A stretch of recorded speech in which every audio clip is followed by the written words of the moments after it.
Dream come true എന്ന് പറഞ്ഞൊരു സംഭവം പറയുകയാണെങ്കിൽ എനിക്ക് ലാൽ സാറിലൂടെ വർക്ക് ചെയ്ത് തന്നെയാണ് എൻ്റെ ഏറ്റവും വലിയൊരു എൻ്റെ എക്സ്ട്രീം എന്നൊക്കെ പറഞ്ഞ ഒരു സംഭവം.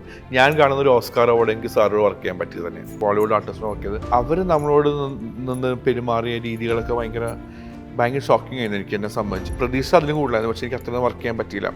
സോ വേണ്ട, ഇത് കാര്യം പറയണ്ട. ആക്ച്വലി എല്ലാവരുടെ ലൈഫിൽ ഭയങ്കരമായിട്ട് ഇൻസ്പയർ ചെയ്യുന്ന ഒരു വ്യക്തി ഉണ്ടാവും. അപ്പം ബീച്ചേട്ടൻ്റെ ലൈഫിൽ ഞാനെപ്പോഴും ബീച്ചേട്ടൻ്റെ കണ്ടിൽ ബീച്ചേട്ടൻ്റെ അമ്മയായിട്ട് അസോസിയേറ്റ് ചെയ്തിട്ടാണ്. ഞാൻ ഏറ്റവും കൂടുതൽ കണക്റ്റഡ് ആയിട്ടുള്ളത് 2-3 ആർട്ടിസ്റ്റുകളായിട്ട്. രമ്യ നമ്പീശന്. രമ്യ എൻ്റെ എന്താ പറയുക കൂടപ്പറപ്പ് പോലെയാണ്. പിന്നെ ആശിച്ചി, അവരൊക്കെ ലൈക്ക് അവർ സ്വന്തം പോലെ അവരെന്നെ കാണുന്നത്. പലപ്പോഴും ഞാൻ ചിരിക്കുന്നത് ചിലപ്പോൾ എനിക്ക് തെറ്റുകൾ പറ്റുമ്പോഴാണ്. അപ്പോൾ expression is like something comes from inside. ഈ സ്ട്രെസ്ഡ് ആയിട്ടുള്ള എല്ലാവർക്കും ഫുഡിൽ കാണാൻ താല്പര്യം കോമാളി കാണിക്കുന്ന ആൾക്കാരാണ്. അങ്ങനെ ആൾക്കാർ അവരാണ് ഇപ്പോൾ ഏറ്റവും കൂടുതൽ ജീവിച്ചു പോകുന്നതും. ഞാൻ ഏറ്റവും കൂടുതൽ ഹാപ്പിനെസ് കണ്ടെത്തുന്നത് നല്ല ഭക്ഷണം കഴിച്ചുകൊണ്ടാണ്. ഈ പൊട്ട കണ്ടാലേ നല്ല മനസ്സിലാവുള്ളൂ എന്ന് അല്ലേ പറഞ്ഞിട്ടുള്ളത്.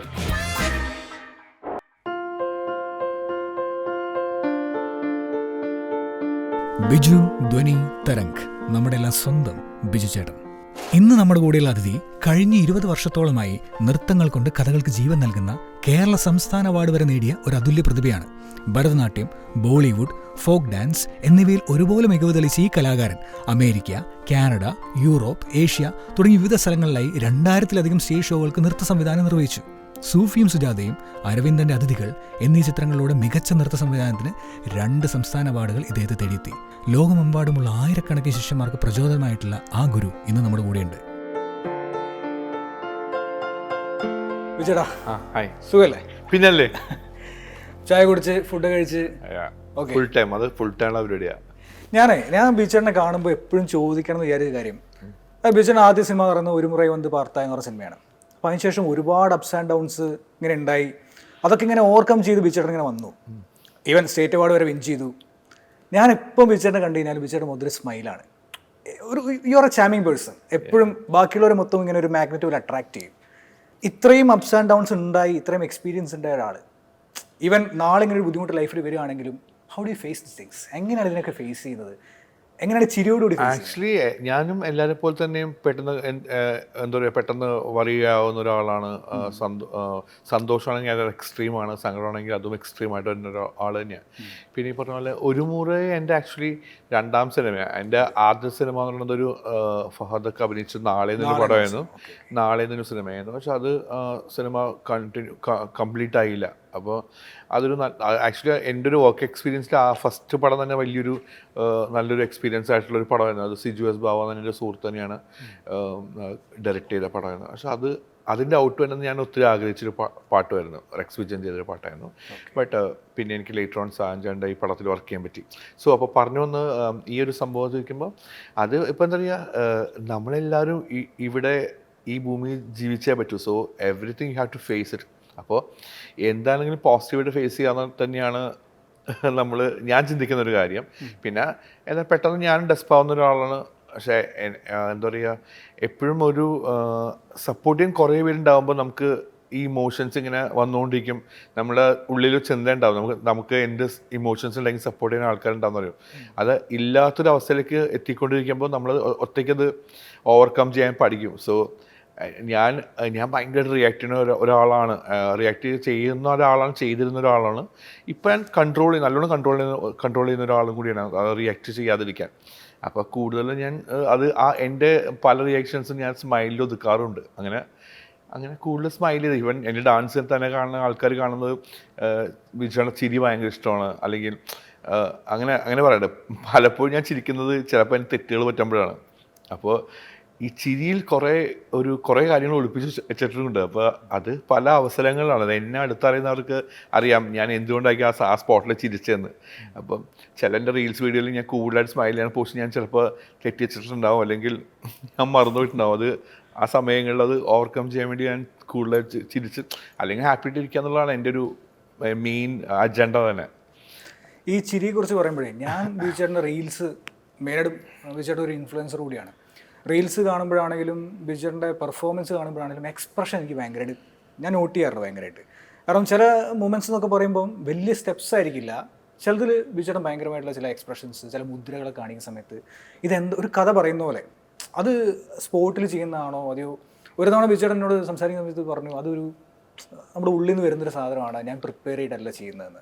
ഒത്തിരി ആ ഒരു കാര്യത്തിന് ഞാൻ എൻ്റെ മാസ്റ്റർ കലാമണ്ഡല ഗോപി സാറിനെയാണ് ഞാൻ ഓർക്കുന്നത്. കാരണം ശരിക്കും പറഞ്ഞാൽ ഭരതനാട്യം, മോഹിനിയാട്ടം, കുച്ചിപ്പുടി എന്നൊക്കെ പറഞ്ഞ ക്ലാസ് ആർട്ട് ഫോംസ് ഉണ്ടെങ്കിലും നമ്മുടെ കേരളത്തിൽ മാത്രമായിട്ട് കണ്ടുവരുന്ന ഒരു നാടോടി നൃത്തം എന്നൊരു ഡാൻസ് ഫോം ഉണ്ട്. അത് which is meant for competitions. അപ്പോൾ ഞാനും അത് പഠിച്ചിരുന്നു, ഒരു സമയത്ത് അത് പഠിച്ചിരുന്നു. പക്ഷേ ഞങ്ങളുടെ ഗുരു അത് പഠിപ്പിക്കുമ്പോൾ അതിൻ്റെ ബേസിക് ഡാൻസ് സ്റ്റെപ്സിനെക്കാട്ടും കൂടുതൽ ഓരോ സ്റ്റോറി ബോർഡും ആ സ്റ്റോറി ബോർഡിൽ വരുന്ന ആ ഇമോഷൻസും ആ ഓരോ ക്യാരക്ടേഴ്സും അത് ക്യാരി ചെയ്യുന്ന ഇമോഷൻസ് സാർ എക്സ്പ്രസ് ചെയ്ത് കാണിക്കുന്നു. അല്ലാണ്ട് വെറുതെ ഇങ്ങനെയാണ് അഭിനയിക്കേണ്ടത് പറഞ്ഞു തരികയല്ല. സാർ അത് മോർ എക്സ്പ്രഷനിലൂടെ നമ്മളെ പറഞ്ഞു തന്നിരുന്നു, ചെയ്യിപ്പിച്ചിരുന്നു. സോ ആ സാധനങ്ങൾ അത് ഒരു വരികൾ കേൾക്കുമ്പോൾ എന്താണ് ഇമോഷൻസ് വരുന്നത്, പിന്നെ ഓട്ടോമാറ്റിക്കലി നമ്മൾ ആ വരികളിലെ ഇമോഷൻസിലേക്ക് പിന്നെ കൺവേർട്ടായി തുടങ്ങി. അപ്പോൾ ഇപ്പോൾ ഞാൻ എൻ്റെ റീൽസിലും ഞാൻ ചെയ്യുമ്പോൾ പല വരികളിലും ഞാൻ എക്സ്പ്രഷൻ ചെയ്യുന്നത് അതിന് കണ്ടൻ്റ് ആയിരിക്കും ഞാൻ എക്സ്പ്രഷൻ ചെയ്യുക. ചിലപ്പോൾ ആ വരിക്കൊപ്പം ആയിരിക്കില്ല, മനസ്സിലാവണ്ട. അത് ചില ഡാൻസുകൾ ചില ഡാൻസിനെ മനസ്സിലാക്കുന്ന രീതികളിൽ ശ്രദ്ധിക്കുന്ന ആൾക്കാരുണ്ട്. അപ്പോൾ അതായത് ഫോർ എക്സാമ്പിൾ ഞാൻ പറയുകയാണെങ്കിൽ വരികളുടെ കണ്ടൻറ്റ് മാത്രമായിരിക്കും ആ കൈകളിൽ ഉണ്ടാവുക. ചിലപ്പോൾ നോക്കുമ്പോൾ ഇതല്ലല്ലോ പാട്ടിലെന്ന് ചിന്തിക്കാൻ പറ്റും, പക്ഷേ ആ പാട്ടിൻ്റെ വരികളിൽ എന്താ ഉദ്ദേശിക്കുന്നതെന്നായിരിക്കും ഞാൻ അവിടെ കാണിച്ചിട്ടുണ്ടാവുക. അപ്പോൾ expression is like something come from inside. അത് കൂടുതലായിട്ട് ആ പാട്ട് ആദ്യം ഞാൻ മനസ്സിലാക്കാൻ ശ്രമിക്കുക. അല്ലാണ്ട് എന്താ പറയുക, ആ പാട്ടിൻ്റെ മ്യൂസിക് സൈഡിനെക്കാട്ടും കൂടുതൽ ആ പാട്ടിൻ്റെ കണ്ടന്റ് ഒന്ന് ആദ്യം ശ്രമിക്കും. പിന്നെ ചില ഡാൻസ് സ്റ്റെപ്സ് ഞാൻ ആ മ്യൂസിക്കിനെ ഫോളോ ചെയ്ത് ഒക്കെ ഉണ്ടാക്കുക.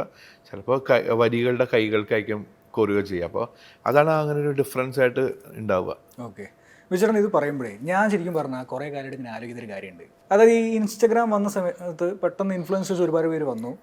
ചില കണ്ടൻസ് ഒക്കെ കാണുമ്പോൾ, എസ്പെഷ്യലി ഡാൻസ് കാണുന്ന സമയത്ത് ജസ്റ്റ് ഭയങ്കരമായിട്ട് കഷ്ടപ്പെട്ട് ഹാർഡ് വർക്ക് ചെയ്ത് റിഹേഴ്സൽ ചെയ്തൊരു കണ്ടന്റ് ഒരാൾ ചെയ്യുന്നു, അയാൾക്ക് വലിയ റീച്ചൊന്നും ഉണ്ടാവില്ല, അയാൾ അപ്രിഷ്യേറ്റ് ചെയ്യപ്പെടുന്നുമില്ല. ഈവൻ ഫിലിം ഫീൽഡിലാണെങ്കിലും അങ്ങനെ തന്നെയാണ്. ചിലപ്പോൾ കഷ്ടപ്പെട്ടാലും അപ്രിഷ്യേഷൻ കിട്ടാൻ ഭയങ്കര ബുദ്ധിമുട്ടാണ്. പക്ഷേ എന്തെങ്കിലും ജസ്റ്റ് കാണിച്ചു കൂടുന്ന ഒരാൾക്ക് ഭയങ്കരമായിട്ടുള്ള അപ്രിസിയേഷൻ, അയാൾക്ക് ചിലപ്പം കരിയറിൽ ഭയങ്കര ഗ്രോത്ത് ഉണ്ടാവുന്നു. പക്ഷേ ബിജുചേട്ടൻ നോക്കുന്ന സമയത്ത് ബിജുചേട്ടൻ ഭയങ്കരമായിട്ട് അതിൽ ഹാർഡ് വർക്ക് ചെയ്ത് ഒരുപാട് അച്ചീവ് ചെയ്ത ഒരാളാണ്. അറ്റ് ദ സെയിം ടൈം പാഷനോടുകൂടി അതിനെ നോക്കുന്ന ഒരാളാണ്. ഈ ഒരു കാര്യത്തിന് എങ്ങനെയാണ് നോക്കുന്നത്, ഇത്തരത്തിലുള്ള ചില പൊളിറ്റിക്സ്, ഇത്തരത്തിലുള്ള ചില സംഭവങ്ങൾ? ആക്ച്വലി എന്താ പറയുക, നമ്മൾ ആരും തന്നെ ഇൻഫ്ലുവൻസേഴ്സ് ആവാൻ വേണ്ടി ആർട്ടിസ്റ്റ് ആൾക്കാരല്ല. ആദ്യമേ പറയുകയാണെങ്കിൽ നമ്മൾ ഈ കൊറോണയ്ക്ക് ശേഷമാണ് എല്ലാവരും ഇൻഫ്ലുവൻസേഴ്സായി മാറിയത്. പല ആൾക്കാർക്കും യൂട്യൂബ് ചാനലും ബാക്കിയുള്ള കാര്യങ്ങളും പല ആൾക്കാർ സ്കില്ല് പുറത്തേക്ക് വന്നതുപോലും എനിക്ക് തോന്നുന്നത് കൊറോണയ്ക്ക് ശേഷമാണ്. ഈവൻ ഞാൻ പോലും എൻ്റെ ഒരു ഫസ്റ്റ് വീഡിയോ പോസ്റ്റ് ചെയ്യുന്നത് കൊറോണ തുടങ്ങി 2 ദിവസത്തിനുള്ളിൽ ഒരു വെൺപുലരികൾ പൊൻകസവിടം എന്ന ട്രാക്കിൻ്റെ ഒരു വീഡിയോ ഇട്ടു. അത് ഭയങ്കര വൈറലായി. അപ്പോഴും ഞാനിങ്ങനെ വൈറലാകും.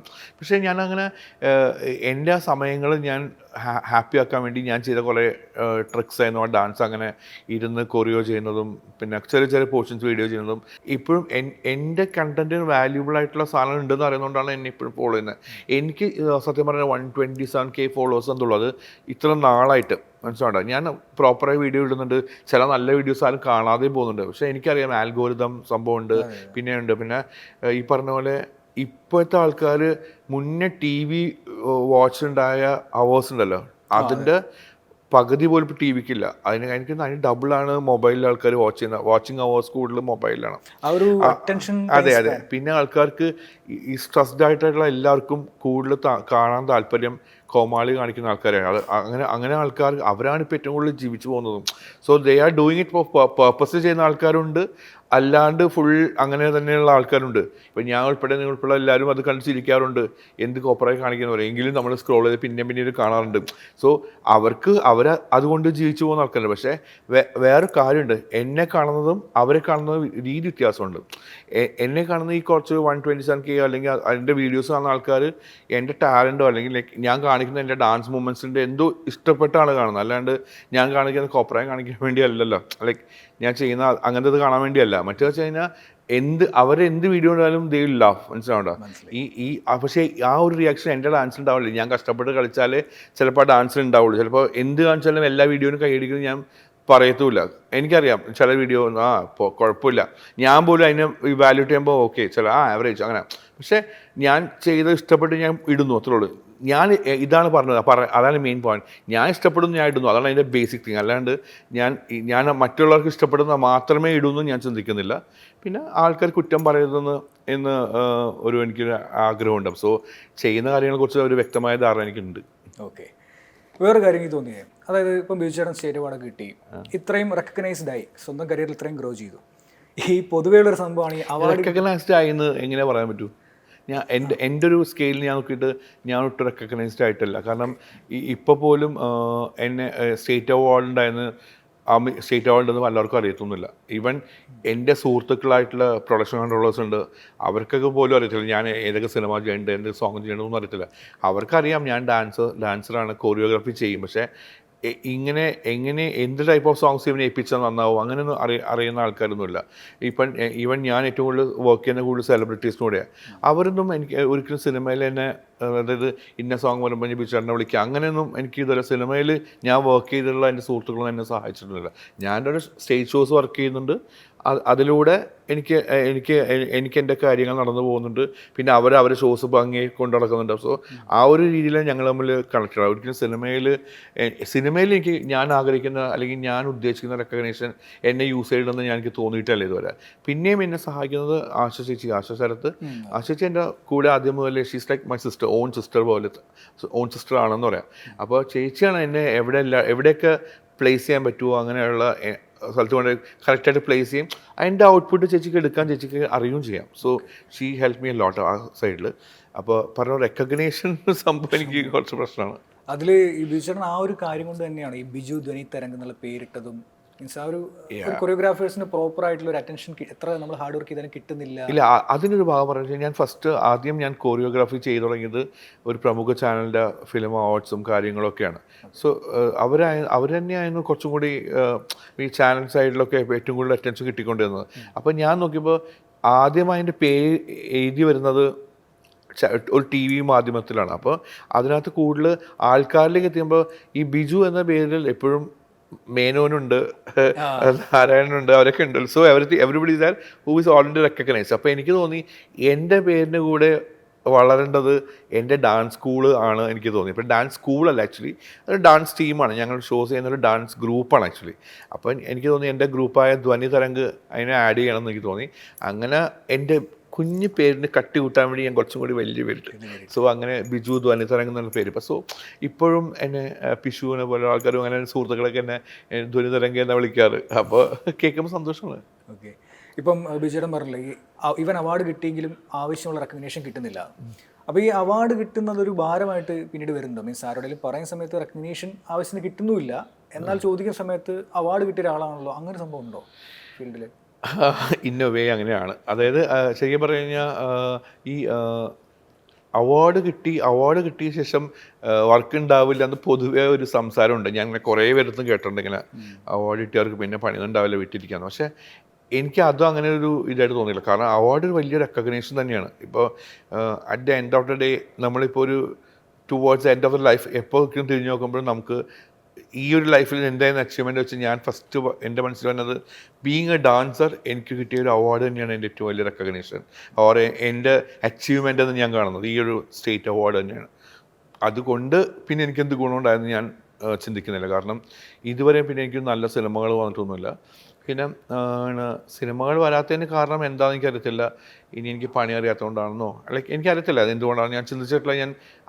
എനിക്ക് സിനിമ കിട്ടിയ ശേഷം ഞാൻ അത് അന്വേഷിച്ച് സിനിമയുടെ പുറകെ പോകണോ എന്ന് എനിക്കറിയത്തില്ല.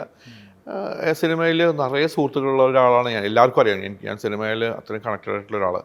അവർക്ക് ഒരു ആവശ്യം വരുമ്പോൾ അവർ വിളിക്കുമായിരിക്കും എന്നുള്ള പ്രതീക്ഷയോടെ തന്നെയാണ് എപ്പോഴും പോകുന്നത്. പക്ഷേ ഈ ഒരു സിനിമ ഉണ്ടായത്, ഞാൻ ഒരു വടക്കൻ തേരിട്ടെന്നൊരു പടം ചെയ്തു, ബിനു രാജ് സാറിൻ്റെ ഒരു പടം. ധ്യാൻ്റെ ഒരു പാട്ടാണ്, ധ്യാൻ്റെ പ്രോപ്പർ സിനിമകളുടെ പോലത്തെ ഒരു ഡ്യുവറ്റ് സോങ്ങാണ് അത്. ഞാൻ സാറിനെ ചോദിച്ചു, സാറ് ഞാൻ ചെയ്യണോ, ഞാൻ ചെയ്ത് ശരിയാവും എന്നൊക്കെ എനിക്കൊരു ഇതുണ്ടായിരുന്നു. സാറിന് ബിജു ചെയ്തത് ആക്ട് ആവുന്നുണ്ട്. ആദ്യം ഒരു ഡേറ്റ് പറഞ്ഞു, ആ ഡേറ്റിൽ ഞാൻ കുറേ മുട്ടാപ്പൊക്കെ പറഞ്ഞു, I just left that.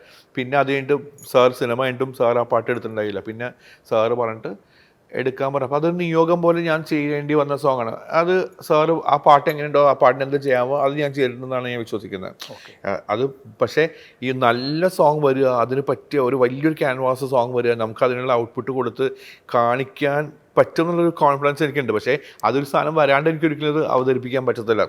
I know this to do എന്ന് കാണിക്കണമെങ്കിൽ എനിക്കത് വരണം. പക്ഷേ അത് വരാതെ എനിക്ക് ചെയ്യാൻ പറ്റത്തില്ലല്ലോ.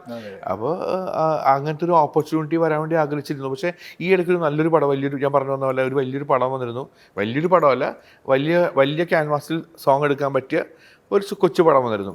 അപ്പോൾ എനിക്കൊരു 5 ദിവസത്തെ മീറ്റിംഗ് ഒക്കെ ഉണ്ടായിരുന്നു.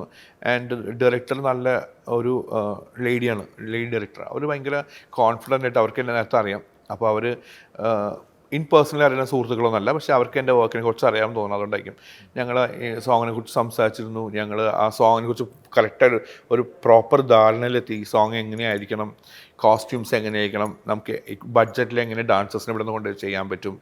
അതൊരു നോർത്തിലാണ് ഷൂട്ട് ചെയ്യുന്ന സോങ്ങാണ്. അപ്പോൾ ഞാൻ അതിന് വളരെ കാര്യമായിട്ട് അതിൻ്റെ മീറ്റിങ്ങിനൊക്കെ പോയിരുന്നു.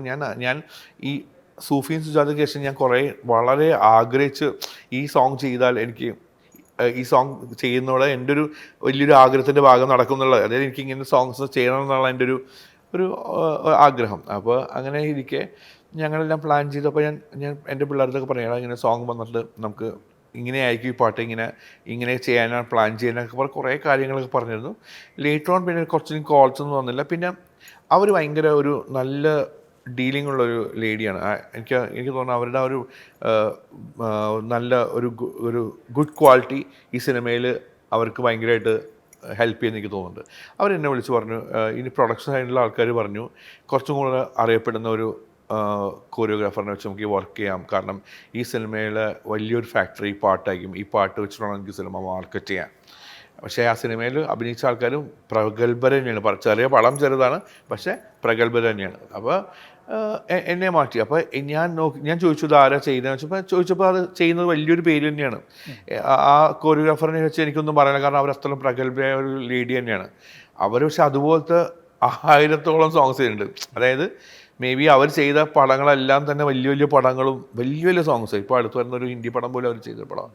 അപ്പോൾ അവർ ചെയ്യുന്ന വർക്ക് അടിപൊളിയാണ്. അവർക്ക് വർക്ക്, പക്ഷേ എൻ്റെ അടുത്ത് പറഞ്ഞ അനുസരിച്ച് അവരുടെ ബഡ്ജറ്റ് വലിയൊരു ബഡ്ജറ്റാണ്.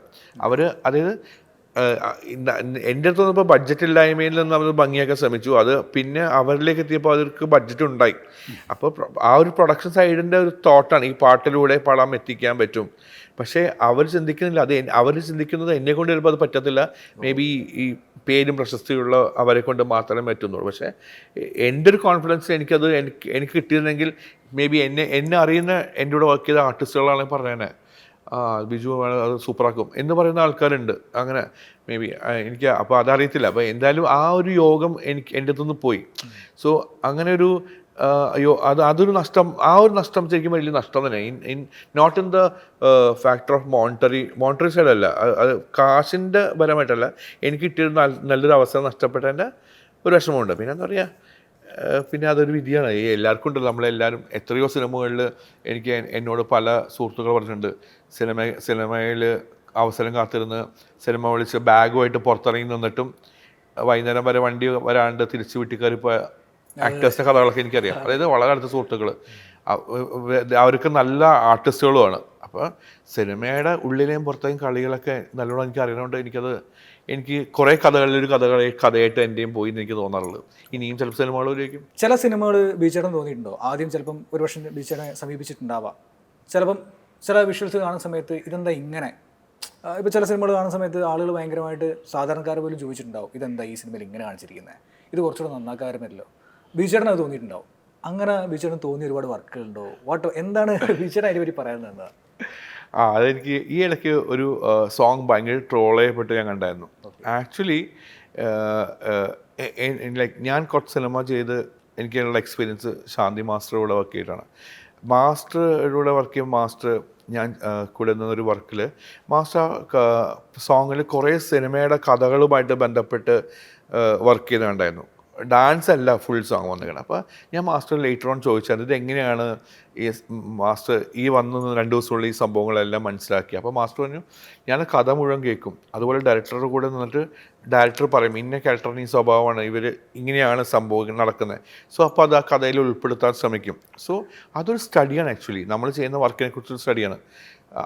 ആ സ്റ്റഡി ഒന്നുമില്ലാണ്ട് ചെയ്ത സിനിമകൾക്കാണ് ഇങ്ങനത്തെ അപാധകൾ ഉണ്ടാവുമെന്ന് എനിക്ക് തോന്നിക്കണം. അതായത് ഞാൻ ഇപ്പോൾ അടുത്ത് കണ്ടൊരു ട്രോൾ സോങ് എന്ന് പറഞ്ഞല്ലേ, ആ ഡാൻസ് കളിച്ച ഹീറോനെ എല്ലാവരും കൂടി കൊന്ന് കൊല വിളിച്ചിട്ടുണ്ട്.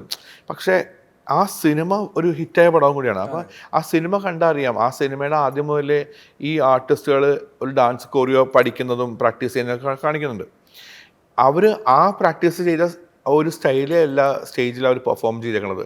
അത് ആ സോങ് കേട്ടാൽ തന്നെ നമുക്കറിയാം അത് അതിൻ്റെ ജോണർ അതല്ല എന്നറിയാം. അത് ഈ പറഞ്ഞ പോലെ അതിനകത്ത് എന്താണ് മുന്നേ ഷൂട്ട് ചെയ്ത് വെച്ചാൽ അറ്റ്ലീസ്റ്റ് ചോദിക്കാമായിരുന്നു, ഇവരെന്താണ് നിങ്ങൾ ഈ ഡാൻസിനെ കുറിച്ച് എന്തെങ്കിലും ഷൂട്ട് ചെയ്ത് വെച്ചിട്ടുണ്ടോ എന്നൊക്കെ ചോദിക്കാമായിരുന്നു.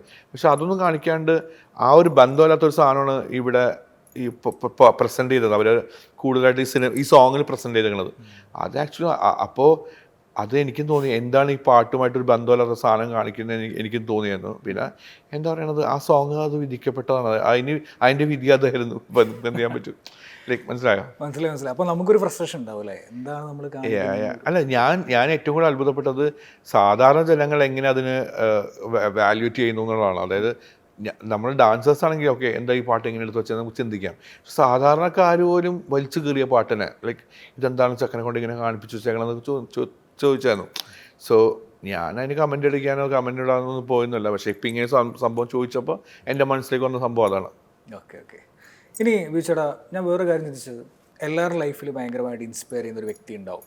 അപ്പം ബീച്ചേട്ടൻ്റെ ലൈഫിൽ ഞാനെപ്പോഴും ബീച്ചേട്ടൻ്റെ കണ്ടില്ല ബീച്ചേട്ടൻ്റെ അമ്മയായിട്ട് അസോസിയേറ്റ് ചെയ്തിട്ടാണ്.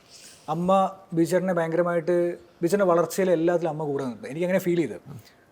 ശരിക്കും ഒന്ന് പുറകോട്ട് ചിന്തിക്കുന്ന സമയത്ത് ആ തുടക്കം മുതൽ ഇപ്പം വരെ എങ്ങനെയാണ് അമ്മയുടെ ഒരു ഇൻഫ്ലുവൻസ്? അമ്മയൊരു ഡാൻസറാണ്, ഭയങ്കര ഫെയിം ആയിട്ടുള്ള ഒരാളാണ്.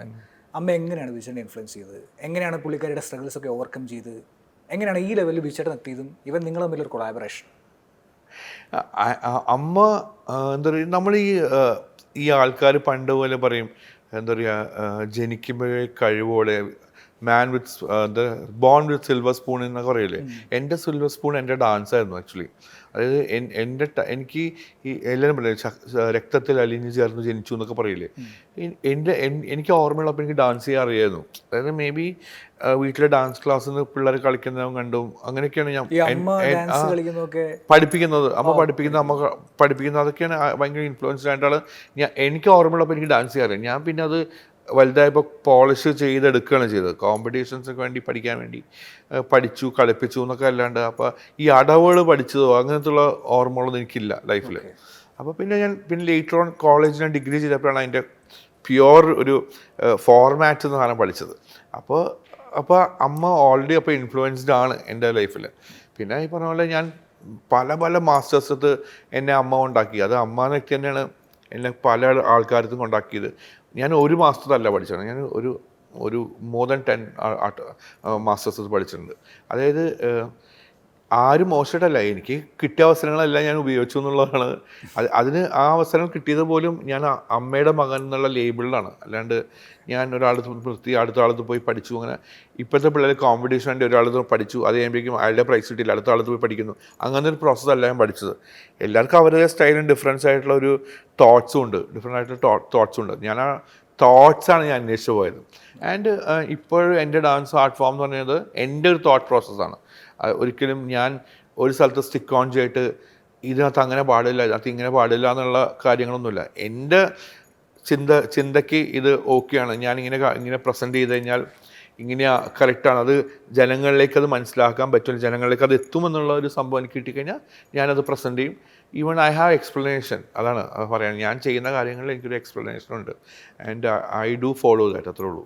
ഓക്കെ ചേട്ടാ, ഞാൻ വേറൊരു കാര്യം ചെയ്യട്ടെ. അതായത് ഇപ്പം എപ്പോഴും ഈ ആർട്ടിസ്റ്റുകൾ പ്രത്യേകിച്ച് ഇന്നത്തെ ഒരു സാഹചര്യത്തിൽ ഭയങ്കര ബിസി ലൈഫാണ്.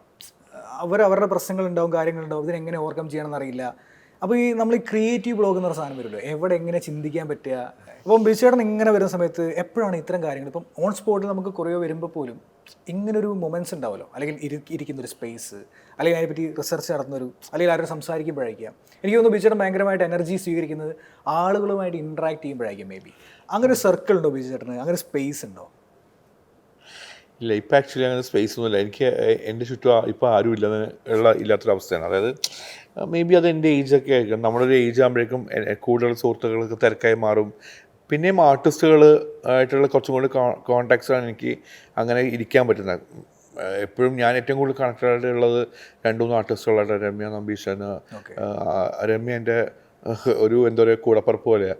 പിന്നെ ആശിച്ചി അവരൊക്കെ ലൈക്ക് അവർ സ്വന്തം പോലെ അവരെന്നെ കാണുന്നത്. അപ്പോൾ അവരുടെ കൂടെയൊക്കെ ഇരിക്കുമ്പോൾ സരയു അവർ വീട്ടിലെ കൊച്ചുങ്ങൾ വീട്ടിലൊരാളെ പോലെയാണ്. അപ്പോൾ ഇവരൊക്കെയാണ് എൻ്റെ സിനിമ സുഹൃത്തുക്കളും ആർട്ടിസ്റ്റുകളായിട്ടുള്ള ബന്ധം എന്ന് എനിക്ക് പറയാം. പിന്നെ കുറേ പാട്ട് പാടും നിറയെ നല്ല ഈ ഗായകരൊക്കെ എൻ്റെ നല്ല സുഹൃത്തുക്കളാണ്. സോ അവർ കൂടെ ഇരിക്കുമ്പോൾ ഞാൻ ഭയങ്കര ഹാപ്പിയാണ്. പിന്നെ ഞാൻ ഈ കൂടുതൽ ഈ ഡാൻസിനെ കുറിച്ച് എന്ന് പറയുകയാണെങ്കിൽ ഞാൻ പാട്ട് ഭയങ്കരമായിട്ട് സ്നേഹിക്കുന്ന ഒരാളാണ്. ഈ പാട്ടിൻ്റെ എസെൻസിൽ നിന്നാണ് നമുക്ക് ഡാൻസ് എന്നാണ് ഉണ്ടാക്കാൻ പറ്റുക. So more than making a dance you have to know what the music is perfectly. അപ്പോൾ ഞാൻ അതിനെക്കുറിച്ച് കൂടുതൽ അന്വേഷിക്കാറുണ്ട്. ഞാൻ അനൂപ് ശങ്കർ അതുപോലെയുള്ള സിംഗേഴ്സ് എന്നെ ഹെൽപ്പ് ചെയ്യാറുണ്ട്. ഇപ്പോൾ ഒരു ആവശ്യത്തിന് ഞാൻ ചിലപ്പോൾ ചില പാട്ടുകൾ മിക്സ് ചെയ്യുമ്പോൾ ഞാൻ ചോദിക്കാറുണ്ട്, ഇത് ഇന്ന രാഗമാണോ, ഇന്ന രാഗമായിട്ട് ചേർന്ന് പോകുമോ, അല്ലെങ്കിൽ ഇന്ന രാഗത്തുള്ള പാട്ടുകൾ തരുമോ. അങ്ങനെയാണെങ്കിൽ എനിക്ക് സുഖം എനിക്കത് മെർജ് ചെയ്ത് പോവാം. ഫോർ എക്സാമ്പിൾ ഇപ്പോൾ മേഘരാഗം എന്ന സോങ്ങും ആൻഡ് ഒരു പുഷ്പം മാത്രമൊക്കെ ഒരു രാഗത്തിലുള്ള ഞാൻ അങ്ങനെയുള്ള കുറച്ച് പാട്ടുകൾ മിക്സ് ചെയ്ത് വരുമ്പോൾ കേൾക്കുന്നവർക്കും കാണുന്നവർക്കും അതൊരു സുഖമാണ്. ആ സുഖമാണ് നമ്മൾ ഉണ്ടാക്കേണ്ടത്, മനസ്സിലാവേണ്ട എൻ്റർടൈൻമെൻറ്റ് ഫാക്ടർ എന്ന് പറഞ്ഞാൽ. അപ്പോൾ ഈ പറഞ്ഞ പോലെ ഞാൻ ചുമ്മാ ഇരിക്കുമ്പോൾ ഒരിക്കലും ഡാൻസിനെ കുറിച്ച് ആലോചിച്ചുകൊണ്ട് നിൽക്കില്ല. ഞാൻ എൻ്റെ ഒരു ലൈഫ് പ്രോസസ്സ് അടിപൊളിയാണ്. ഞാനത് അങ്ങനെ ആക്കി വെച്ചേക്കാം. അതായത് ഒരു സമയം വരെ എന്താ പറയുക വീട്ടിലെ മൂത്ത ആളെന്ന രീതിയിൽ ചെയ്യേണ്ട കുറേ ഉത്തരവാദിത്തങ്ങൾ ഞാനത് എൻ്റെ ഒരു ഏജിൽ തന്നെ തീർത്തു. എൻ്റെ സിസ്റ്ററുടെ കാര്യം നോക്കുക, വീടിൻ്റെ കാര്യങ്ങളൊക്കെ ചെയ്തു. പിന്നെ ഞാൻ എൻ്റെ ലൈഫ് ഞാൻ എങ്ങനെ സന്തോഷമായി ജീവിക്കണം എന്നുള്ളത് തന്നെ പ്ലാൻ ചെയ്തു. ഇപ്പോൾ ഒരു ദിവസം രാവിലെ എനിക്ക് കഴിഞ്ഞാൽ ഞാൻ കമ്മിറ്റഡ് അല്ലാത്തതായിട്ടുള്ള ബാക്കിയുള്ള സമയങ്ങൾ ഞാൻ എന്ത് ചെയ്യണമെന്ന് ആലോചിക്കുന്നുണ്ട്. എനിക്ക് ഏറ്റവും ഫസ്റ്റ് ഒരു കാര്യം ഞാൻ ഏറ്റവും കൂടുതൽ ഹാപ്പിനെസ് ഞാൻ ചെയ്യുന്ന ഒരു കാര്യം എനിക്കിഷ്ടമുള്ള ഭക്ഷണം കഴിക്കും. ഞാൻ എൻ്റെ ഏത് മൂഡ് ഓഫ് സമയത്തും ഞാൻ ഏറ്റവും കൂടുതൽ ഹാപ്പിനെസ് കണ്ടെത്തുന്ന നല്ല ഭക്ഷണം കഴിച്ചുകൊണ്ടാണ്. പിന്നെ രണ്ടാമത് ഞാൻ ഏറ്റവും കൂടുതൽ ചെയ്യുന്ന കാര്യം സിനിമ കാണും. ഞാൻ സിനിമ സീരീസ് അങ്ങനെയുള്ള സാധനങ്ങളെല്ലാം തന്നെ തമിഴ് മലയാളം ഹിന്ദി ഇംഗ്ലീഷ് ഈ 4 ലാംഗ്വേജും കാണും. പിന്നെ ഞാൻ നല്ലത് മാത്രം കാണുമെന്ന് ചിന്തിക്കുന്ന ആളല്ല. അതായത് നല്ലത് മാത്രമേ എല്ലാവരും നല്ലത് പറയുന്ന പടങ്ങൾ മാത്രമേ കാണുമെന്ന് ചിന്തിക്കുന്ന ഒരാളല്ല. ഞാൻ എല്ലാം കാണാൻ ശ്രമിക്കും. ഈ പൊട്ട കണ്ടാലേ നല്ല മനസ്സിലാവുള്ളൂ എന്ന് അല്ലേ പറഞ്ഞിട്ടുണ്ട്. അതിന് ഇത് പൊട്ട അത് കാണാതിരിക്കില്ല. ചിലപ്പോൾ ആ സിനിമയിൽ ഏതെങ്കിലും ഒരു ഫാക്ടറായിരിക്കും അവർക്ക് മിസ് ഔട്ടായിട്ട് പടം നശിഞ്ഞു പോയിട്ടുണ്ടാവുക. ഇപ്പോൾ അടുത്തൊരു പടം കണ്ടു, ആ പടത്തിൻ്റെ ഫസ്റ്റ് ഹാഫ് അടിപൊളി, സെക്കൻഡ് ഹാഫിൽ അവർ പറഞ്ഞു വന്ന കാര്യമേ അവർ മറന്നുപോയി. സോ അത് ആ സിനിമയുടെ കുഴപ്പങ്ങളാണ്. ഇന്ന് പറഞ്ഞ ആ സിനിമ നന്നാക്കാമായിരുന്ന സിനിമയായിരുന്നു. അപ്പോൾ it doesn't mean that it is A bad movie, അതൊരു ആവറേജ് മൂവിയാണ്. അപ്പോൾ അതുപോലെ എല്ലാം ഞാൻ കാണും, മനസ്സിലാവും, എല്ലാ സിനിമയും കാണും. അപ്പോൾ എൻ്റെ സന്തോഷങ്ങളിൽ ഞാൻ സിനിമ കണ്ടെത്തുക, അത് കഴിഞ്ഞ് പിന്നെ ഭക്ഷണം കഴിക്കുക, പിന്നെ കുറച്ച് ക്ഷീണം തോന്നി കുറച്ച് ഉറങ്ങി സമയം കളയത്തില്ല, കുറച്ച് ഞാൻ ഉറങ്ങും. പിന്നെ എനിക്കിഷ്ടമുള്ള ആൾക്കാരുടെ സംസാരിക്കാൻ ശ്രമിക്കും. ആരെങ്കിലും കുറച്ച് സംസാരിക്കാൻ ഞാൻ കുറേ സംസാരിക്കാൻ ഇഷ്ടമുള്ള ഒരാളാണ്. പിന്നെ സംസാരിക്കാൻ ശ്രമിക്കും. പിന്നെ ആക്ച്വലി ഇതുള്ളൂ ഈ പിന്നെ പാട്ട് കേൾക്കും. പാട്ട് ഓഫ് കോഴ്സ് കേൾക്കണമല്ലോ, പാട്ട് കേൾക്കും. പിന്നെ ഞാൻ ഈ പ്രീ കൊറിയോ വർക്കൊന്നുമില്ല, മുന്നേ ചെയ്ത് വെക്കണം. ഇപ്പോൾ ഷൂട്ടിൻ്റെ സമയമാണെങ്കിൽ ഓക്കെ, അത് നമുക്കൊരു ഷോർട്സ് പ്ലാൻ ചെയ്യാനും അല്ലെങ്കിൽ ഒരു ഡാൻസ് പ്രീ വർക്ക് ചെയ്ത് വെച്ച് കഴിഞ്ഞാൽ പോയി ഷൂട്ട് ചെയ്യാൻ സുഖം. അപ്പോൾ അതുകൊണ്ട് അതിന് ഞാൻ ചിന്തിക്കും. അതും എൻ്റെ ടീംസ് എല്ലാം വന്നിട്ട് ഉള്ള കൊറിയോ ചെയ്യില്ല, അപ്പോഴേ ഞാൻ ചിന്തിക്കുള്ളൂ. അല്ലാണ്ട് വീട്ടിൽ നിന്നിട്ട് ഇങ്ങനെ മനസ്സിലിട്ട് ഇന്ന സ്റ്റെപ്പിട അങ്ങനെയൊന്നും ചിന്തിക്കില്ല. എനിക്ക് ആ പാട്ട് കേൾക്കുമ്പോൾ എന്താണ് എനിക്ക് വരുന്ന ഒരു വികാരം, അതാണ് എൻ്റെ ഡാൻസ്, മനസ്സിലാവണം. So that's how I prepare. അപ്പോൾ കൂടുതലും നമ്മൾ ഹാപ്പി ആയിട്ട് വെക്കാനാണ് ഞാൻ ചിന്തിക്കുക. ഞാൻ എന്നെ സംബന്ധിച്ച് ഇന്നൊരു ദിവസമുള്ളൂ ജീവിതം, നാളത്തേക്ക് വേണ്ടി മറ്റന്നാളത്തേക്ക് വേണ്ടി അങ്ങനത്തെ പരിപാടിയൊന്നുമില്ല. ഇന്ന് കാശിൻ്റെ കയ്യിൽ ഇന്നിപ്പോൾ തിന്നാൻ തോന്നിയോ കഴിക്കുക, ഇന്നിപ്പോൾ എന്ത് കഴിക്കാൻ തോന്നുന്നു അതൊക്കെ കഴിക്കത്രേ ഉള്ളൂ. പിന്നെ ഞാൻ നാളത്തേക്ക് വേണ്ടി ഈ എല്ലാവരും പറയും ശരീരമൊക്കെ നന്നാക്കി വെച്ച് തോന്നി, ഇല്ല അതൊന്നുമില്ല.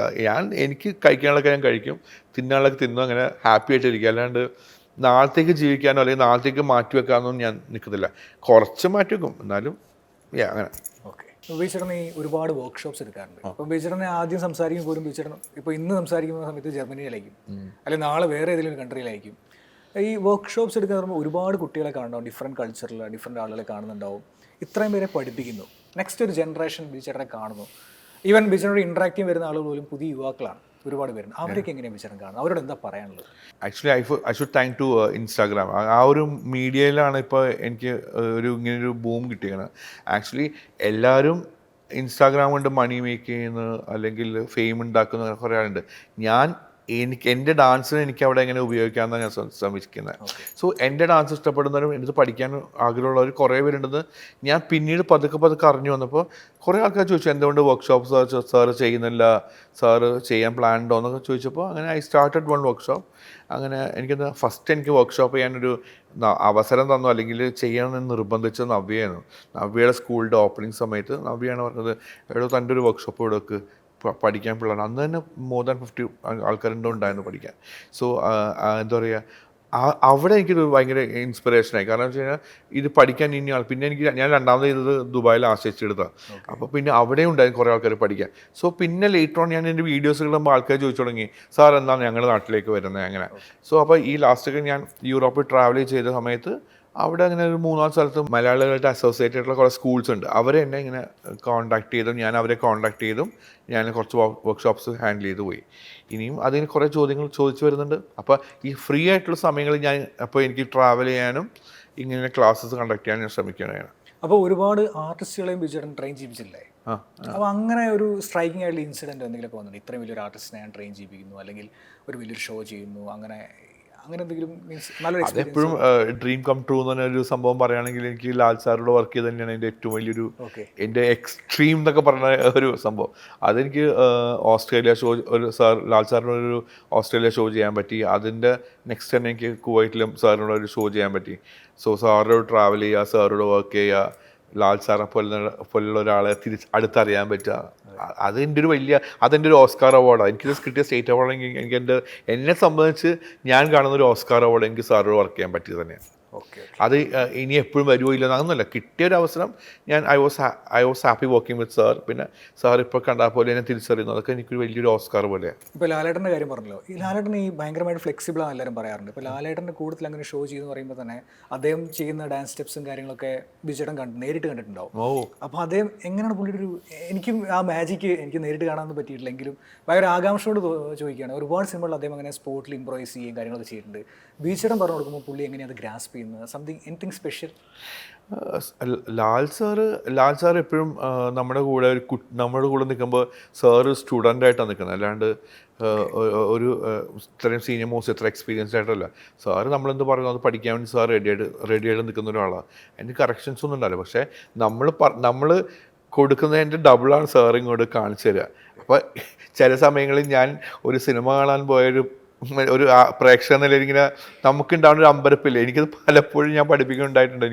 ഞാൻ സാറ് ഇങ്ങനെ കട സാറ് എന്നിട്ട് പറയും എന്ന് പറയുമ്പോൾ ഒരു സോങ് ഞാൻ ഇങ്ങനെ പ്ലാൻ ചെയ്തപ്പോൾ സാറ് പറഞ്ഞ് ഒരു മിനിറ്റ് ഞാൻ പറയാമെന്നുണ്ട്. സാറ് എന്നെ ഒരു പേപ്പറിൽ സാർ ഇങ്ങനെ എഴുതി തന്നു, നമുക്കിങ്ങനെ ഒരു എൻട്രി വന്നിട്ട് ഇവിടെ വന്നിട്ട് ഞാനിങ്ങനെ കുറേ ആ സോങ്ങിൻ്റെ ഒരു പാറ്റേൺ സാറ് പറഞ്ഞു, നമുക്കതിങ്ങനെ ചെയ്താലോ എന്നുള്ള സാറുടെ ഒരു സജഷൻ തന്നു. ഒരു പേപ്പറിൽ പടം വച്ചത് ഇങ്ങനെ തന്നായിരുന്നു. ജസ്റ്റ് അങ്ങനെ ഒരു സാറിങ്ങനെ വരച്ചത് ഇങ്ങനെ സംഭവങ്ങൾ. ആ പേപ്പർ ഞാൻ ഇത് ചെയ്ത് വെച്ചിട്ടുണ്ട്, ലാമിനേറ്റ് ചെയ്ത് വെച്ചിട്ടുണ്ട്. അപ്പോൾ പക്ഷേ അതൊരു ലേണിംഗ് പ്രോസസ്സും കൂടിയാണ് എനിക്ക്. അപ്പോൾ അത് അവർക്കത് ഞാൻ അതുപോലെ ചെയ്ത് കൊടുക്കുമ്പോൾ സാറ് ഹാപ്പി ആയിരുന്നു. സാറിൻ്റെ സ്ട്രെച്ചും ബെൻഡൊക്കെ ഒരു രക്ഷയില്ലാത്തതാണ്. സാറ് ഭയങ്കര അടിമുടി ഫ്ലെക്സിബിൾ ആയിട്ടുള്ളൊരു മനുഷ്യനാണ്. അപ്പോൾ സാറ് നമുക്ക് ലാൽ സാറിനെ കുറിച്ച് എനിക്കെന്നല്ല വേറെ ആർക്കും ഒരു 3-4 എപ്പിസോഡ് മതിയാവില്ല പറഞ്ഞു തീർക്കാം. സാറിന് അറിയുന്ന ആൾക്ക് സാറൊരു മാജിക് തന്നെയാണ്. ഓക്കെ, എന്തെങ്കിലും അത് നേരിട്ട് കാണുന്നൊരു ആഗ്രഹം ഉണ്ട്, അവിടെ ചോദിച്ചാൽ. ഇനി ബിജുചേട്ടൻ്റെ നെക്സ്റ്റ് ഇനി പ്രോജക്റ്റുകളെ പറ്റിയുള്ള എക്സ്പെക്ടേഷൻ എന്താണ്? ഇനി അങ്ങോട്ടുള്ളൊരു ജേണി? ഇപ്പോൾ തന്നെ ജേണി പ്ലാൻസ് വെച്ച് കഴിഞ്ഞാൽ എനിക്കിനി സെപ്റ്റംബറിൽ ഇതുപോലെ തന്നെ വേറൊരു എക്സ്ട്രീം ലെവലിലുള്ള ഒരു സന്തോഷമാണ് നമ്മുടെ ഇവിടുത്തെ അറിയപ്പെടുന്ന ഒരു വലിയ ഫെസ്റ്റിവലിൽ വർക്ക് ചെയ്യാൻ പറ്റുക എന്നൊക്കെയുള്ള. അപ്പോൾ അങ്ങനെയുള്ള ഭാഗ്യങ്ങളൊക്കെ എന്നെ തേടി വരും എന്നുള്ളത് എൻ്റെ ഒരു വിശ്വാസമാണ്. പിന്നെ അതുപോലെ തന്നെ ഈ പറഞ്ഞ പോലെ ഇപ്പോഴും കുറച്ച് നാളും കൂടി ഇപ്പോഴും നല്ല ആരോഗ്യമൊക്കെ ഉണ്ട്, ഇനിയും വർക്ക് ചെയ്യാൻ പറ്റുന്ന പ്രതീക്ഷകളുണ്ട്. ഒരു ബിഗിനർക്കുള്ള പ്രതീക്ഷ തന്നെയാണ് എനിക്കിപ്പോഴും. അല്ലാണ്ട് എൻ്റെ പുറകിൽ ഒരു സ്റ്റേറ്റ് അവാർഡ് ഇരിക്കുന്നുണ്ടെങ്കിൽ അത് തുളച്ചു വെക്കാൻ വേണ്ടിയുള്ള സാധനം മാത്രമല്ല ഞാൻ കാണുന്നത്, അല്ലാണ്ട് അത് എനിക്ക് ഒരിക്കലും ഒരു സപ്പോർട്ടായിട്ട് ഞാൻ കാണുന്നില്ല. ഇനിയും ഒരു ബിഗിനറെ പോലെ കാത്തിരിക്കുക, എന്നാണ് എനിക്ക് എന്തെങ്കിലും ചെയ്തു എന്ന് സാറ്റിസ്ഫാക്ഷൻ കിട്ടുന്ന ഒരു പടം വരിക എന്നുള്ളത് ഇപ്പോഴും എൻ്റെ സ്വപ്നമാണ്. അത് വരുമോ വരില്ല എന്നുള്ളത് പിന്നെയുള്ള കാര്യം. പക്ഷെ അത് ആ ഒരു പ്രതീക്ഷ ഇന്നും എനിക്കുണ്ട്. അതായത് അതൊരു ആസ് എ ബിഗിനർ എപ്പോഴും കാത്തിരിക്കുന്ന പോലെ എന്നാണ് എനിക്ക് ആ സാധനം വരിക എന്നുള്ളത് അല്ല, ആ ഒരു പ്രതീക്ഷ എനിക്കിപ്പോഴും ഉണ്ട്. എന്തെങ്കിലും വരുമെങ്കിൽ വന്നു, ഇല്ലെങ്കിലില്ല. വന്നില്ലെങ്കിൽ ഞാൻ ഇത് തിരിഞ്ഞു നോക്കി സന്തോഷപ്പെടും, അത്രേ ഉള്ളൂ. ഓക്കെ, ബിജുചേട്ടൻ എന്തെങ്കിലും ഷെയർ ചെയ്യാണ്ടോ ഓപ്പണായിട്ട്? ഇന്നൊരു കാര്യത്തെ പറ്റി കാണുന്ന സമയത്ത് എനിക്ക് ഇതിനെപ്പറ്റി പറയണം തോന്നിയിട്ടുണ്ട്, എന്തോ ആവാം, ഡാൻസ് ആവണമെന്നില്ല, ആർട്ട് ഫോം ആവണമെന്നില്ല, എനിത്തിങ്, ഇന്നൊരു കാര്യത്തെപ്പറ്റി എനിക്ക് ഇന്നത് തോന്നിയിട്ടുണ്ട്, അതൊന്ന് പറഞ്ഞാൽ കൊള്ളാൻ തോന്നി, അത് നല്ലൊരു കാര്യമായിരിക്കാം, പോസിറ്റീവ് ആയിരിക്കാം, സംതിങ് ലൈക്ക് ദാറ്റ്. ഞാൻ കുറേ ആർട്ടിസ്റ്റോട് വർക്ക് ചെയ്യുന്നുണ്ട്. പക്ഷേ വർക്കിംഗ് വിത്ത് ആൻ ആർട്ടിസ്റ്റ്, ഒരു ബോളിവുഡ് ആർട്ടിസ്റ്റോട് ഞാൻ വർക്ക് ചെയ്ത് ബോളിവുഡ് ആർട്ടിസ്റ്റോട് വർക്ക് ചെയ്ത് അവർ നമ്മളോട് നിന്ന് പെരുമാറിയ രീതികളൊക്കെ ഭയങ്കര ഷോക്കിംഗ് ആയിരുന്നു എനിക്ക്, എന്നെ സംബന്ധിച്ച്. എനിക്ക് മര്യാദയ്ക്ക് വർക്ക് ചെയ്യാൻ പറ്റിയില്ല. പക്ഷേ ഞാൻ പ്രതീക്ഷ അതിലും കൂടുതലായിരുന്നു. പക്ഷേ എനിക്ക് അത്രയും വർക്ക് ചെയ്യാൻ പറ്റിയില്ല. സോ വേണ്ട, ഇത് കാര്യം പറയണ്ട ആക്ച്വലി. ഓക്കെ, കുഴപ്പമില്ല ബിജുചേട്ടാ.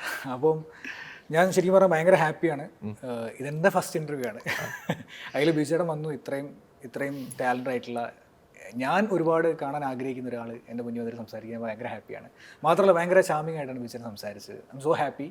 സോ ഇനിയും ബിജുചേട്ടനെ കാണണം, ഇടയ്ക്ക് ഒരു ചായ പിടിക്കുമ്പോഴും പുറത്തേക്ക് ഇറങ്ങുമ്പോഴും കാണണം. അല്ല, എനിക്ക് നിന്നോട് പറയേണ്ട ഒരു കാര്യമുണ്ട്. നീ ഇപ്പോൾ ഫസ്റ്റ് ടൈം ഇൻ്റർവ്യൂ ചെയ്യാന്ന് പറയുമ്പോൾ ഞാൻ നിന്നെ പരിചയപ്പെടുന്നത് നമ്മൾ ഇൻസ്റ്റയിലൂടെ തന്നെയാണ്. ഐ നോ, ലൈക്ക്, പക്ഷെ നിൻ്റെ ഒരു സ്പെഷ്യൽ വേ ഓഫ് പ്രസൻറ്റേഷൻ ഉണ്ട്. അത് തന്നെയാണ് ഇപ്പോൾ ഈ ഇൻ്റർവ്യൂവിൽ സംഭവിച്ചത്. ഞാനും കുറേ ആൾക്കാർ എഴുതിക്കൊണ്ടുവന്നിട്ട് അത് ഓരോന്നല്ല ചോദിക്കുന്നതൊക്കെ കണ്ടാണ്. ഇതിപ്പോൾ നമ്മൾ ശരിക്കും it was more like A conversation. അപ്പോൾ ഇതേപോലെ ഇനി വരുന്ന ആൾക്കാരെ നല്ലോണം ലൈക്ക് എന്താ പറയുക, ഇൻ്റർവ്യൂ ചെയ്ത് അവരിന്ന് കുറേ കൂടി ലൈക്ക് ഒരു നോർമൽ ഇൻ്റർവ്യൂ അല്ലാണ്ട് നിൻ്റേതായ ഒരു ലേബിൾ നിനക്ക് ഉണ്ടാക്കാൻ പറ്റട്ടെ എന്ന് ഞാൻ ചെയ്യുന്നു. താങ്ക് യു സോ മച്ച് ബിജുചേട്ടാ. താങ്ക് യു, ഭയങ്കര സന്തോഷം. Thank U.